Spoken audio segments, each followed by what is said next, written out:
A China tem preocupado bastante a economia global ou chamado bastante atenção da grande mídia diante de tudo que está acontecendo. A gente tem preocupações com a economia em si, a seca dizimou algumas culturas por lá e traz muita preocupação, reduz a oferta de alimentos na China, o que naturalmente vai promover algumas mudanças na demanda, e também os lockdowns que ainda estão sendo registrados em todo o país vão ser o tema da nossa conversa nessa quinta-feira, eu ia dizer quarta-feira, mas hoje é quinta-feira, com o professor do INSPER e economista especializado em economia internacional, Roberto Dumas Damas. Mas antes disso, a gente precisa dar a notícia triste, porém já esperada dessa quinta-feira, que é a morte da Rainha Elizabeth II aos 96 anos. A rede britânica de televisão, BBC, acabou de informar sobre a morte da monarca, realmente uma vida plena, quase 100 anos. Imaginem vocês o que viu e viveu a Rainha Elizabeth II, tendo assumido o trono muito nova, né, tendo à sua frente uma missão bastante árdua, mas que desempenhou com bastante honra também, né? Então, neste 8 de setembro de 2022, a Rainha Elizabeth II deixa, então, esse mundo para ir entrar para a história, naturalmente. São 70 anos, né? Ou um pouco mais, até acho que 75 anos de reinado, enfim. É a notícia, portanto, desta tarde de quinta-feira. A família real já está reunida lá no Castelo de Balmoral, na Escócia, e agora vão ter todos os protocolos, né? A partir desse momento, são 10 dias de protocolo a partir desse momento, e a gente vai te trazendo todas as notícias aqui em Notícias Agrícolas. Mas, enfim, o nosso foco agora, portanto, é a China e os impactos para a economia global. Não é isso, professor Dumas? Seja bem-vindo a Notícias Agrícolas mais uma vez. Boa tarde. Obrigado, Carol. Sempre um prazer estar com você. Prazer é nosso. Professor, lhe chamei porque eu acho que é importante a gente fazer uma lista daquilo que a gente precisa ter atenção na China nesse momento. E o senhor me alertou para 3 pontos, que são pontos que a gente vai detalhar aqui durante a nossa conversa, que é o déficit ou a dívida, a seca e também os lockdowns, né? Por onde o senhor acha que a gente deve começar e por quê? Eu ouvi isso daí, não sei se foi no Financial Times em algum lugar, que são os 3 Ds de dado preocupantes, né? Que é o debt, ou seja, a dívida, o drought, que é a seca, e o disease, que é o lockdown. A gente pode começar com o lockdown. Veja, tem umas coisas meio estranhas. Eu já morei na China, mas tem coisa que a gente acaba não entendendo. Eu morei 5 anos na China, mas ainda acaba não entendendo. Por exemplo, você está com 68 cidades em lockdown. Mais ou menos 13% do PIB está parado. Chengdu, em Shenzhen, onde você tem, só para você ter uma ideia como uma coisa não faz muito sentido. Chengdu e Shenzhen, que são cidades enormes, você tem mais ou menos, uma tem 18 milhões de habitantes, a outra tem 20 milhões de habitantes. No último domingo, eles tiveram 71 casos e 140 casos. Veja, 70 casos e 140 casos para 20 milhões de pessoas, para você decretar um lockdown, onde ninguém pode trabalhar, não pode sair de casa, como nós já falamos uma vez, não sei se eu devo ter comentado aqui, eu comentando com um colega, um amigo chinês, ele falou, olha, ninguém entende muito bem essa política do Covid-0 chinês, porque Covid-0 é uma coisa que não existe. De novo, eu não sou infectologista, mas o Covid veio para ficar. Provavelmente vamos ter que tomar vacina todo ano. Isso daí não tem jeito de eliminar, aparentemente. Você isolar completamente, mas qual seria a explicação? Uma possível explicação. O governo chinês querendo minimizar as mortes e minimizar os efeitos e minimizar as infecções, estabeleceu o chamado Covid-0. Sim. Só que, como cada governo da província tem a sua própria política, eles querem mostrar os melhores resultados possíveis. Ou seja, mesmo que decretem um lockdown draconiano por causa, lógico, pelo amor de Deus, ninguém quer uma morte já é várias, né? Mas 71 casos de 18 milhões em um dia, para você fechar uma cidade inteira, só para você ter uma ideia, Carol, eles fecharam até o IKEA, a loja IKEA, Sim. porque viram que tinha uma pessoa com Covid, então todo mundo saiu correndo e falou, não, eu não posso morar aqui. Hainan, que é a Miami, onde muita gente viaja, etc., no verão. Fecharam esse balneário turístico. Ou seja, muitas pessoas que ficavam nos hotéis lá foram diagnosticadas ad nauseam e tiveram que ficar 30, 40 dias em lockdown. Então, você tem colegas, eu tenho colegas que falam, eu não quero sair na rua, porque eu tenho medo de entrar num restaurante e deliberadamente o governo da província ou da cidade decretar lockdown daquele restaurante ou daquela loja. E isso acaba impactando a economia, acaba impactando o consumo da população. Consumo principalmente do consumo varejo. Agora, uma coisa que a gente sempre diz, cuidado quando a gente vê vendas ao varejo, porque vendas ao varejo na China não é bem um proxy de consumo doméstico, apesar de vendas ao varejo não estar crescendo. Porque vendas ao varejo não é um proxy de consumo doméstico? Porque na China, vendas ao varejo inclui também vendas do governo, ou melhor, compras que o governo faz junto ao varejo. Então, ela é superestimada. Do lado que nós já falamos do disease, do lado da dívida. Veja, você teve o problema da Evergrande. Evergrande, que é o gigante do ativo imobiliário de real estate. E a relação, o quanto que real estate ocupa em relação ao crescimento econômico. Mais ou menos 30% do PIB está relacionado a investimentos em real estate, ativos imobiliários. E a renda, ou seja, o household, a renda, a riqueza das famílias, ela é determinada mais ou menos em 70% em cima de real estate. 60% das finanças governamentais dos governos locais são provenientes de empreendimentos imobiliários. E 40% dos empréstimos bancários estão no real estate. Então, existe uma preocupação dessa furo da bolha de real estate, que, vamos combinar, foi uma coisa self-inflicted.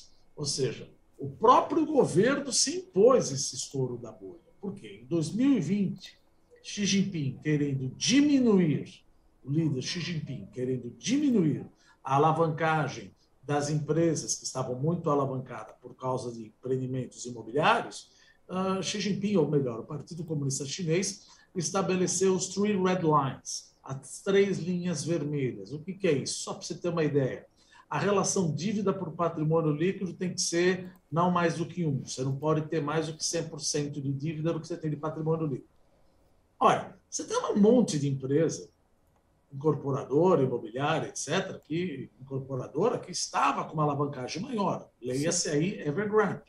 Então, o que você faz? Você pode emitir mais ações. Não é o caso, porque depois dessa Three Red Lines, o mercado de real estate começou a colapsar.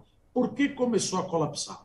Porque essas empresas, para se adequarem às 3 linhas vermelhas de alavancagem exposta ou imposto pelo governo, elas começaram a vender ativos imobiliários na Bacia das Almas. Quando você começa a vender ativos imobiliários na Bacia das Almas, você posterga a compra, porque você sabe que está caindo. Então, as empresas começaram a ter ativos que valiam cada vez menos, cada vez menos. Vendiam, mas não conseguiam pagar a dívida. Por quê? Porque o ativo caía de preço, mas a dívida não caía. Então, você começou a ter um problema de real estate. E agora ninguém quer comprar real estate porque sabe que a tendência de real estate e de ativo imobiliário é para baixo. Isso preocupa? Vamos muito calma nessa hora. Não preocupa o lado da economia doméstica, porque a China é uma ditadura. E nós já falamos aqui, economia, política e sociedade é uma coisa só. Quando a economia vai mal, a sociedade reclama. Numa democracia, você pede a cabeça do rei ou não reelege o presidente. Lá você não tem eleições, não é democrático. Então, apesar dessa crise de lockdown, apesar dessa crise, ainda não falei a outra crise, apesar dessa crise da dívida, difícil acreditar que o governo chinês vai deixar a China entrar no momento Minsk. O que é o momento Minsk? É o momento que ocorreu em 2008, o hecatombe do Lehman Brothers. Tá. É difícil que isso aconteça, porque isso daí certamente suscitaria cada vez mais tensão social e uma tensão social. Não vamos esquecer, a última vez que você teve uma tensão social exagerada ou muito grande foi justamente em junho de 1989, quando ocorreu o massacre da Praça da Paz Celestial. E o governo chinês aprendeu que não pode brincar com tensão social. E o terceiro D, que você bem mencionou, que é a seca, o drought, ou seja, debt, disease and drought, que é a maior seca dos últimos 40 anos, e você está ceifando a produção de grãos. O que a gente gostaria de comentar aqui? Se você olhar alguns gráficos de fundos, você vê que vários fundos de investimento, derivativos, etc., eles desmontaram as posições deles em commodities agrícolas. Só que ao você ver que esse desmonte de posições em commodities agrícolas foi por causa do aumento da taxa de juros dos Estados Unidos e a continuidade de aumento da taxa de juros dos Estados Unidos. Só que isso não encontra respaldo na macroeconomia do agronegócio. Por quê? Veja, a elasticidade do agronegócio, principalmente em países de ditadura, não é tão grande quanto a elasticidade de commodities energéticas e metálicas. Por quê? No fato de você estar uma ditadura, era só o que faltava o governo chinês deixar a população sem acesso a alimento. Isso você vai aumentar uma tensão social. Então, a China não vai deixar a população sem acesso a alimento em hipótese alguma. Então, eu não compro o argumento de que o mundo está em recessão. É bem possível, ou melhor, é bem possível não, há quase 100% de probabilidade que a Europa entre em recessão, por causa do gás natural, por causa que o Putin falou que vai parar de mandar gás natural para a Europa, e 40% do gás natural que a Alemanha compra vem da Rússia, 80% que a Letônia, Lituânia e Estônia compra vem da Rússia, isso prejudica. Então, você vai ter um choque de oferta. Choque de oferta aumenta o preço dos produtos. Aumenta o preço dos produtos, o que a Christine Lagarde fez? Sobe a taxa de juros. Poxa, mas você vai subir a taxa de juros? Veja, a oferta, a demanda já é baixa, mas a oferta caiu mais ainda. Você precisa subir juros para quê? Para que a demanda caia mais ainda. Isso é que muita gente acaba não concordando. Porque se eu não diminuir a demanda, aquele que está sofrendo com o aumento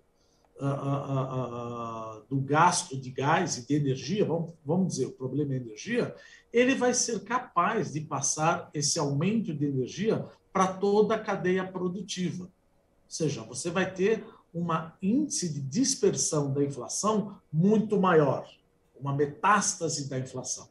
Então, a taxa de juros precisa subir para que aquele cara que teve um aumento da energia não seja capaz de repassar para... Pô, mas você vai quebrar esse cara. É melhor quebrar 1, 2, 3, 4, 10 mil do que 27 países da União Europeia. Então, por isso que a Christine Lagarde está subindo juros. E mesmo que ela não suba, vários governos estão querendo colocar subsídios para essa energia. Ora, colocar subsídio para a energia, nós já falamos várias vezes aqui, não existe almoço de graça. Se você colocar subsídio, significa que o déficit, as contas públicas dos países da zona do euro, ou melhor, da União Europeia como um todo, e também da zona do euro, porque quem faz parte da zona do euro faz parte da União Europeia. Quem faz parte da União Europeia não necessariamente faz parte da zona do euro. Se você for começar a gastar demais para tentar colocar um cap, um limite, e ajudar, o governo ajudar quem usa e botar um limite na conta de energia elétrica, alguém vai ter que pagar. Se o governo não tem dinheiro, o déficit fiscal aumenta. Se o déficit fiscal aumenta, então a curva de juros, ela se inclina. Então, mesmo que ela não suba a taxa de juros será subida pelos investidores em títulos públicos, principalmente na Itália. Então, você está num cenário desafiador, não só na China.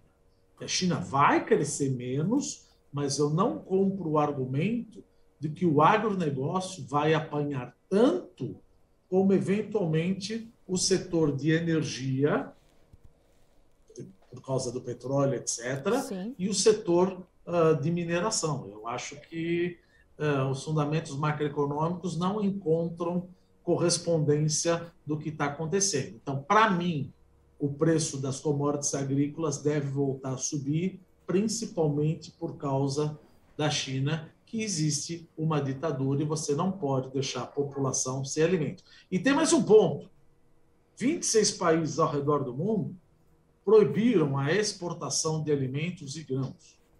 Por que eles proibiram?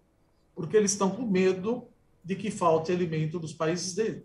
Então, existe, já falamos, vocês já falaram várias vezes, existe um risco de fome, tanto na África setentrional, quanto existe o risco de fome em países do Oriente Médio.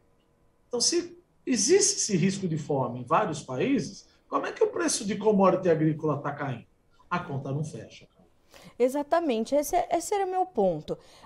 Quando a gente pensa, né, professor, em olhar para essa movimentação, hoje, inclusive, eu falei na nossa abertura de mercado que é uma financiarização das commodities muito clara. Elas já não olham somente para os seus fundamentos, mas olham também para essa questão macroeconômica, né, que foge da macroeconomia do agronegócio, mas elas olham para um cenário muito mais amplo, ou os fundos olham e fazem esse desmonte das suas posições. Ou seja, professor, em algum momento, justamente por conta desses fundamentos que o senhor acabou de detalhar, a gente vai ter que ver esse fundo remontando essas posições e olhando novamente para as commodities agrícolas. Esse movimento pode acontecer na sua análise? Não dá para saber o que eventualmente ele pensaria. Mas se eu fosse um administrador de fundo, eu já começaria a remontar novamente minha posição em commodities agrícolas, sim. Porque, veja, por mais, como você colocou muito bem, a financiarização, né, das commodities. Veja, derivativo, ele tem um nível de liquidez muito maior do que o mercado à vista. Só que o mercado à vista ele precisa ter uma correspondência com o derivativo, do mercado futuro, do mercado a termo. E, como você bem colocou, a macroeconomia do agronegócio não está correspondendo com esse desmonte. Então, é bem provável que esses fundos voltem a constituir novas posições em commodities agrícolas. Esse é o meu call. Eu acho que o preço volta. Não como era no início da guerra Ucrânia e Rússia, porque aí foi aquela coisa, olha, está tudo uma loucura, a gente não sabe o que vai acontecer. Mas eu acho que já caiu e deve ter um V aí, um W. Caiu, subiu, caiu, agora vai voltar a subir de novo, talvez um W mais aberto, não tanto quanto subiu. Mas eu estou completamente bullish em relação, ainda estou bullish em relação ao cenário do agronegócio, principalmente para o Brasil, com essa seca que tem na China. E era isso que eu queria entender. O senhor é um estudioso, o senhor é um profundo conhecedor da China, o senhor viveu lá por algum tempo. Como é que o senhor avalia esse comportamento da demanda a partir desse momento onde a gente tem claramente uma oferta menor de alimentos e principalmente veremos estoques mais magrinhos, né, de grãos por conta dessa seca? Eles vão ter que vir ao mercado inevitavelmente para fazer essas compras e garantir essas reservas, até mesmo para cumprir algumas leis, professor? Sim, e vamos combinar, Estados Unidos não é o melhor parceiro deles agora, né? Pois é, inclusive hoje nós estamos dando uma notícia aqui de que a China está comprando bastante soja da Argentina, até porque foi lá instituído o dólar soja, que tem sido um estímulo importante para os vendedores, né, nesse momento, para os produtores. As vendas estão realmente avançando e a China vai olhar para a soja argentina, que nesse momento é mais competitiva para ela. Vai exercer esse movimento também em outros mercados e em outros produtos, portanto? Eu acredito, eu acredito. Eu acredito, porque é simplesmente uma questão de a conta não fechar. A conta não fechar. A exportação de alimento está diminuindo, a produção de alimento está diminuindo, o custo na produção de alimento aumentou, voltou como estava, você está com uma seca e a China é uma ditadura. Eles precisam comer. Se fosse numa democracia, eu falava, você pode até deixar a pessoa com fome, mas isso suscita tensão social, e se eu tiver tensão social, o Partido Comunista Chinês cai. Eu vou às ruas. Se eu for às ruas, eu tenho que botar o tanque na rua. Então, preciso dar alimento. E outra, a renda do trabalhador chinês está aumentando além da produtividade. Ah, mas eles não estão trabalhando. Sim, mas não acho, por exemplo, só para você ter uma ideia, o fato de cortar taxa de juros na China, isso não vai ter impacto nenhum. O impacto vai ser direto, fornecendo alimento ou voucher para a população, porque você cortar a taxa de juros não significa que eu vou me alavancar para comer mais. Mas é numa pirâmide de Maslow o que me deixa contente. Atender minhas necessidades básicas. E uma das minhas necessidades básicas é a alimentação. Se eu não sou atendido na minha alimentação, o governo cai. O governo cai. E você está justamente no momento onde a população, não vou falar palavrão aqui, mas está brava, porque está em lockdown, vira e mexe, lockdown, vai, vem, vai, vem, vai, vem. Estamos no momento de seca, estamos no momento onde a população também está receosa, com elevado nível de endividamento dos real estate e o preço das casas delas estão caindo, era só o que faltava o governo chinês falar, agora vocês vão ter menos alimentos. Isso seria um erro estratégico crasso. Eu acho que isso, aqueles que montam estratégia de fundo deveriam já estar olhando. Acho que já estão olhando, porque, se eu não me engano, aí vocês são mais experts do que eu, os preços estão voltando. Professor, como é que está o poder de compra da população chinesa nesse momento e como é que ela está dividindo essa renda? Ela fez alguma mudança para se adaptar a esse momento, principalmente de lockdown, entre os seus hábitos de consumo de alimentos ou de fibras ou de energia, enfim, ela fez grandes mudanças nos seus hábitos de consumo em função desse momento que vive o país?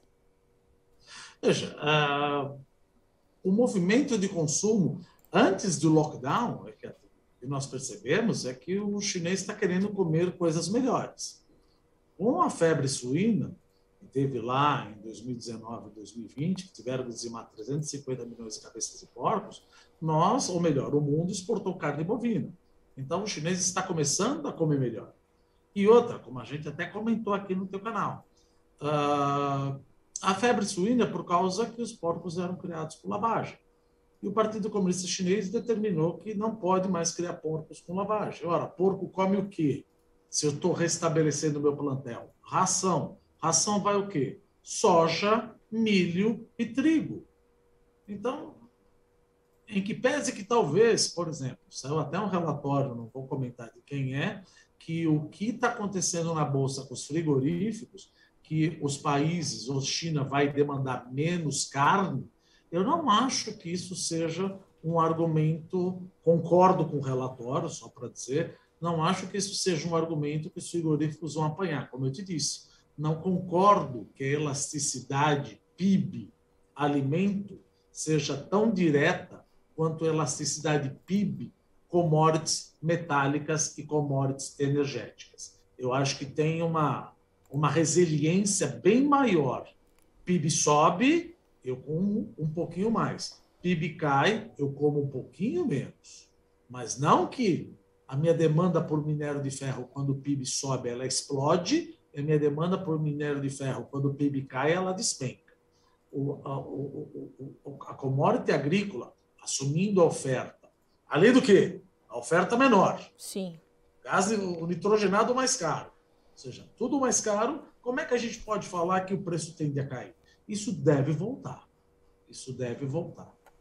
Professor, a gente vai continuar monitorando e nosso tempo é contado aqui. Antes da gente finalizar, eu queria só ouvir do senhor uma breve análise também sobre essa notícia, né, que chega da morte da Rainha Elizabeth II.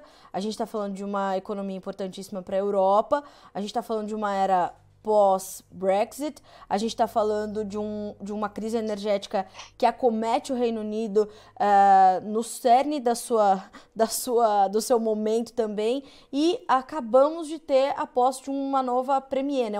A primeira-ministra assumiu essa semana, anteontem, né? Inclusive foi recebida pela Rainha Elizabeth, né, a Liz Truss. Quer dizer, muda alguma coisa? A gente tem que ter atenção agora a todas essas questões a partir de agora, ou por ser um governo tão planejado, né, como a Operação London Bridge, a partir desse momento começa a valer. Como é que o senhor avalia essa notícia da morte da Rainha Elizabeth para o quadro geopolítico atual, econômico atual, principalmente no momento que vive a Europa diante do conflito Rússia e Ucrânia? Veja, tirando, obviamente, o lado que é uma coisa triste. Um monarca que viveu na Segunda Guerra Mundial, ajudou os feridos na Segunda Guerra Mundial. É um dia triste. Sim. Eu também morei na Inglaterra, ou seja, a relação adorava, etc. Agora, o que a gente pode dizer é que o protocolo determina 12 dias de luto. Então, toda a política de controlar, botar um price cap na energia que a Liz Truss queria colocar, isso cai por terra pelo menos pelos próximos 12 dias. Certo. Isso cai por terra pelos 12 dias. Ou seja, a gente pode ver algumas movimentações aí que podem talvez antecipar uma movimentação mais severa depois desse período. Exato. Certo. Acho que depois de 12 dias nós vamos ver uma movimentação maior. Tá Agora, certo. a libra esterlina deve depreciar, né? Em consequência disso. Tá. Mas não tem um efeito econômico Sim. atrás do falecimento da monarca. Tá certo. Professor, lhe agradeço demais por estar conosco sempre. É sempre bom ouvi-lo e ter as suas análises né, dessa outra perspectiva. Então, muito obrigada mais uma vez por estar conosco, principalmente num dia como esse, onde a gente precisava ter, né, como o senhor falou, é um dia triste, perdemos uma estadista completamente importante e relevante aí para os últimos anos. Como o senhor falou, né, ela vivenciou a Segunda Guerra, ajudou a cuidar dos feridos, ela tem um papel muito importante, né, nesse... O nosso respeito, o respeito do mundo. Isso, ela tem, com certeza. Professor, muito obrigada, viu? Boa tarde para o senhor e até a próxima, um abraço. Obrigado, gente, um abraço. Sempre um prazer falar com vocês. Sempre um prazer, professor. Até a próxima. Professor Roberto Dumas Damas, professor do INSPER e especialista em economia internacional, conosco nessa quinta-feira, 8 de setembro de 2022, agora 15 horas e 12 minutos. Nós já estamos aqui com a informação da morte da rainha, como eu falei, né? É a Operação London Bridge, são 10 dias de protocolo, né? Então, seu filho Charles já é o novo rei, agora vai se reunir amanhã, se reúne para ser proclamado o novo rei. Portanto, eu estava aqui, né, me questionando se ela era realmente a monarca mais longeva do Reino Unido, e sim, né, Elizabeth II era a monarca mais longeva do Reino Unido e a mais velha do mundo, né? A sua mãe morreu com um pouco mais de 100 anos, ou aos 100 anos, enfim, né, a rainha mãe. E a gente, como o professor Dumas falou, né, a gente tem, acho que todos nós temos, né, memórias, então, da rainha Elizabeth II, e como ele bem colocou, o professor Dumas, tem todo o nosso respeito, tem o respeito do mundo pela trajetória que traçou, né? Então, neste 8 de setembro de 2022, dia que marca, portanto, a morte da rainha Elizabeth II. A gente fica por aqui com esse boletim, mas na sequência as nossas informações continuam chegando para que vocês sejam sempre os produtores mais bem informados do Brasil. Se inscreva em nossas mídias sociais. No Facebook, Notícias Agrícolas. No Instagram, @Notícias Agrícolas. E em nosso Twitter, @Norteagri. E para não perder nenhum vídeo, não se esqueça de nos acompanhar no YouTube e na Twitch, Notícias Agrícolas Oficial.